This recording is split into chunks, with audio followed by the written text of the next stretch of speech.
Hello, grief growers, and welcome to another Monday Facebook Live, one of many.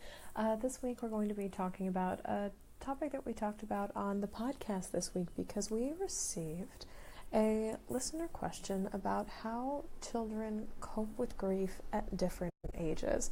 And this is a really big, but also really involved kind of question because as children learn and grow, they also have different definitions of what grief is to them and how death, how loss, how grief, and things like that interact and happen in their lives. So this was a question that was posed by a listener to the podcast in the private Facebook group, The Grief Growers Garden. And if you're not already a member of The Grief Growers Garden, it's a totally free community to join where I hang out and about 120 or so now. Other grief growers hang out in this beautiful kind of non-judgmental space here on the internet, and they post about having hard days, questions they have going through grief and loss. So if you're looking to be a member of a really supportive community as you work through your loss, it's a great place to join. But so in talking about 2018 and talking about podcast topics, a listener of the show said something along the lines of, when I was a child, I experienced my first loss at the age of 6, and at that time, and as I've continued to talk about the experience of that loss as I've gotten older, the response from adults in my life is that at 6 years old, I couldn't possibly understand what I was talking about. I couldn't possibly understand what grief or death was, what this loss was, the impact it had on my life, etc., etc., and that is so far off base from the reality of the psychology of how children understand death, process loss, and are capable of grieving in their own ways. Children don't grieve in necessarily the same ways that adults do 100%, but loss affects children as well. People think sometimes that grief, death, loss, these dark realities of life are only adult conversations or only for adults to deal with, but nothing could be further from the truth, because even as children, we're seeing examples of death, grief, and loss every single day.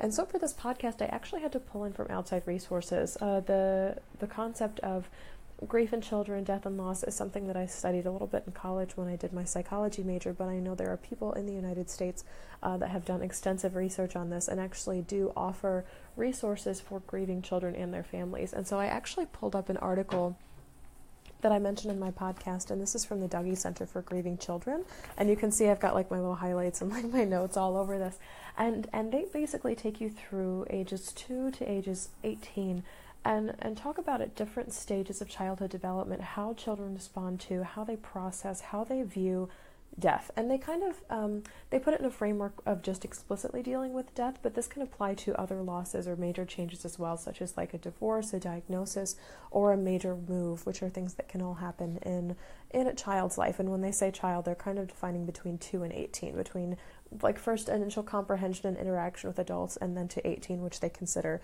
adulthood.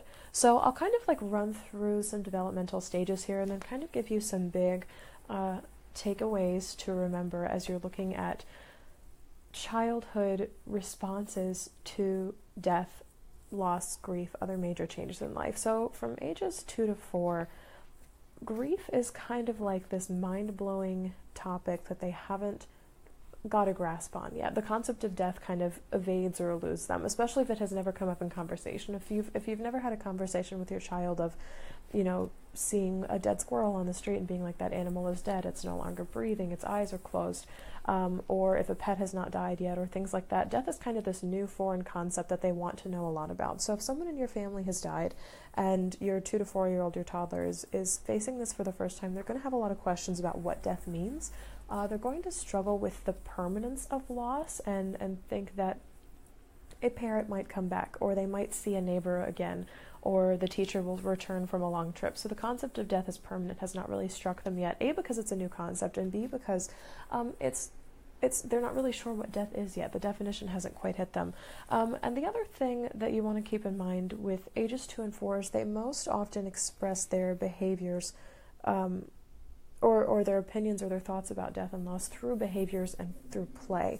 So they're not necessarily able to verbalize as much of what they're thinking about death, grief, and loss when it happens, but you can see it through the way that they play and interact with other people, and through the way that they behave around you, around other loved ones who are responding to this death along with them. Some of the best things to do between 2 and 4 when a death happens is to continue to keep routines, or if you're not keeping routines, to establish routines to ensure that children feel safe, because a death is a major loss for them, but they're still trying to wrap their heads around what that is. So give them other things they can really tangibly hold on to as anchors, whether this is a schedule for the morning, a schedule for nighttime. We always see, our cousins on this day of the week, something that is consistent and normal and continues to stay the same through this kind of shift of death, grief, loss, and this tumultuousness. Other things, and this kind of is an overarching blanket rule for talking about death with kids, is to avoid using euphemisms. So no, grandma went to sleep, or they went to heaven, or they're in a better place now, or even everything happens for a reason. A lot of things like euphemisms dealing with death can make children afraid of death, can provide negative associations between sleeping and dying, and can also have them put some blame on themselves. So if you say, Daddy, it's okay, Daddy's in a better place now, it's like, well, where is this better place that Daddy is, and why couldn't I provide a better place for him here on earth? And they can't necessarily verbalize those things to you, but if there's a better place that Daddy went to, there's a reason that Daddy's not here, and the only reason I can think of is me. And that's not necessarily 2 to 4, that's actually in the next age group that we're talking about. But the overall rule for talking about death with kids is do not use euphemisms. Say, he died, their body stopped working, her heart stopped working, the disease came on really fast and we weren't ready for it, and she has died. And just using that really flat language with kids, it seems really harsh and flat out, but avoiding using euphemisms is actually what helps them clear up this is what death is and define it for them. So really quickly, I'm going to kind of move into ages 5 to 8, like early elementary school years, and here you're kind of getting a good grasp on children kind of understanding what death is, and they're putting more of their story into it. So this is a great age to practice grounding with them, grounding thoughts, grounding ideas, because kids have a tendency, especially between 5 and 8, to start to storytell about what death is, how it happens, and their influence on it. And so there's a tendency towards like magical thinking of somehow I made this happen. If I had only done my homework, the teacher wouldn't have died. If I hadn't been so mad at Mommy and said I was mad at her, or told Daddy I was mad at her, then she wouldn't have died. Things like that. So really good examples of grounding, bringing death back to earth for 5 to 8-year-olds is, again, to point out death in real life. So things like when pets die, or roadkill, or leaves falling off of trees, Mother Nature examples of death are really helpful to them, things that they can tangibly put their hands on. And again, just like 2 to 4-year-olds, you want to continue to establish routines and keep routines that you have already in motion. Ages 5 to 8 are continuing to develop their definition of what death is, so be really prepared with them to answer repetitive questions. And it's not necessarily that they don't believe you when you tell them what death is or what death is to you and your family. It's that they really want to make sure that the information you're giving them is the real deal. They don't want to hear a different story from a bunch of different people. They're like, what is death? And they're really trying to wrap their heads around this. Still kind of a tendency in this age range to see death as something that's reversible, so you really want to reinforce that death is a permanent state. They're not coming back. When something has died, it can no longer be made alive again. So this concept of reanimation is not a possibility, just to reinforce that with them as well. Ages 8 to 12, and this is like later elementary school, possibly going into middle school as well, they have a really good grasp on what death is. They're concrete thinkers. They understand at this point that death is permanent. Daddy or Mommy's not coming back. The neighbor will not return. Grandparents will not come back for more vacations, things like that. But they start to think about associations of the impact of death now within their families. So they're beyond just themselves, and they're beyond just the person that they lost, but how is death affecting you, Dad? How is death affecting you, sister? How is death affecting you, dog? Like, how has this death affected everybody in our families? They definitely know that death is permanent, and in addition to starting to think about the people around them, they also start to think about their futures. How will this loss affect me when I am a teenager? How will this loss affect me 20, 30, 40s, 50s, 60s, as I get older and throughout my lifetime? They can still kind of put some blame for the loss back onto themselves as to I think this death was my fault, or I did something to contribute to this loss, but they won't verbalize it as much in 8 to 12. I like to call 8 to 12-year-olds kind of the advanced storytelling group, because they're really starting to tell these stories of what death means and kind of develop storylines for everyone else in their lives as well. And so they really want to know, again, by asking more questions, by getting different people's perspectives, how death is impacting and influencing people. They can start to tell stories as well based on how adults respond to this death in their lives, that the world is no longer safe. There's somebody that doesn't love them anymore. Death is a bad thing that takes people away from us, and we will be sad or bitter, or everything changes for the worse forever. So this is a really good time to reinforce that death is permanent, death is not reversible, but death is something that happens to everyone and everything throughout our lives, and it seems really bad to begin with, but it is something that we learn from, grow from, and develop resilience to. So enforcing, again, just like 2 to 4, just like 5 to 8, through scheduling, through routines, through continued affection, through physical reinforcement and verbal reinforcement of love and assurance and safety is really important for these kids as well. And then moving on to ages 13 to 18, like this teenager group. Teenagers are really great at processing concrete things, like this is what death is, this is how it operates, these are the definition of death, but like abstract thoughts as well.